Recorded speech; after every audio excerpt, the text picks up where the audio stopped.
Well, welcome back. We have two more verses to finish in Genesis 49, verses 11 and 12. And so far, we've seen that when the lion, the final king from the tribe of Judah, arrives, that he changes everything, even the heart of man, that to him shall be the obedience of the peoples.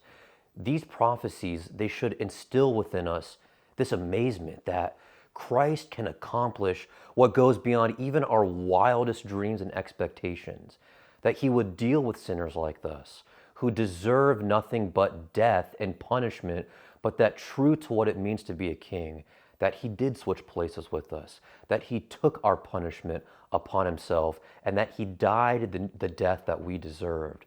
The New Testament, it screams that the king has arrived, and what we really need is to be made right with God, to be brought close and reconciled, to be forgiven and justified, to receive a new heart.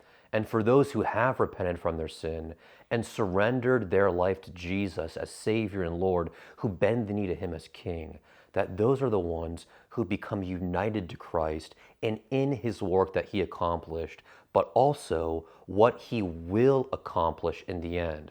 Which now brings us back to these last two verses, because these two verses are showing God's people what the Messiah will accomplish in the end of days. And so let's get right into it. Verse 11, he ties his foal to the vine and his donkey's colt to the choice vine. When you read that, that makes no sense. You do not tie a donkey to a vine. Donkeys are smart and expensive and valuable, and vines are these thin and weak little things. So if you did this, the donkey would just break the vine or then chew through the vine and then run away, and then you're sad because you have no donkey.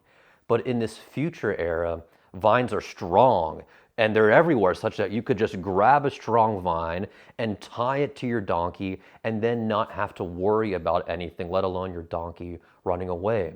And the picture is this. In the future, you'll have all these green and strong vines everywhere, and you won't just have the obedience of the peoples, but even the obedience of animals. That there has been massive transformation. This new world, it looks like and it sounds like the new Garden of Eden. And also very interesting, this verse has just connected a donkey to the Messianic king, that the donkey is the steed of choice for the Messiah. And now the triumphal entry should make a lot more sense. Yeah, why does Jesus pick a donkey? Because he just likes donkeys? No, because the donkey signals, here's the Messiah. Next line.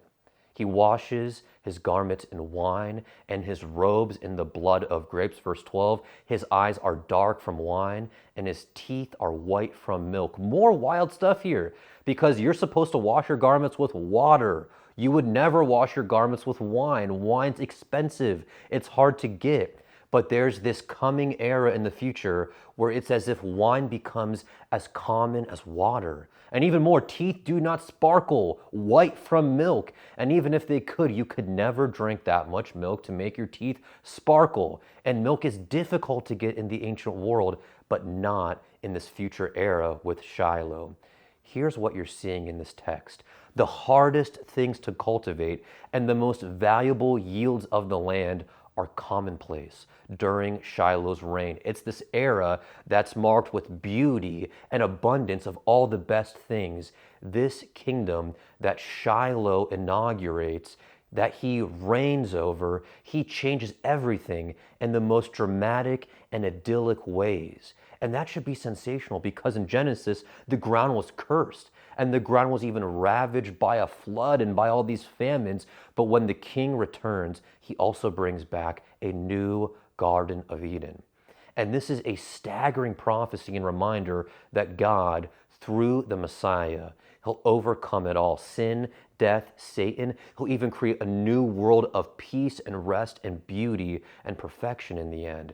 This is the first prophecy of the millennial kingdom in the Bible. You know, we live in a broken world, and we know that things are not the way that they should be.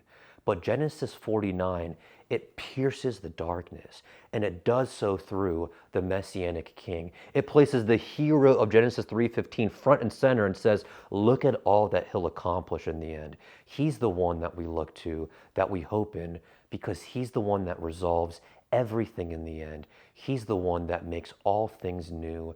That's Genesis 49, 8 through 12. That's our King, Jesus, and that's what he'll do in the end of days.